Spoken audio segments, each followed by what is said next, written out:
Hey everyone, welcome back to the channel. In today's video, I'm going to show you how to turn off Discord in Game Overlay. So if you want to turn off Discord in Game Overlay, then first you need to open up a browser, any browser that you are comfortable with.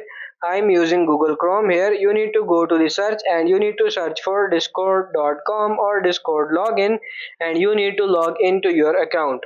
Now when you are here, you have to tap on this gear icon in the bottom left, click on user settings, and then if you scroll down here, you may have option of game overlay. So here under the activity privacy, you may have game overlay option.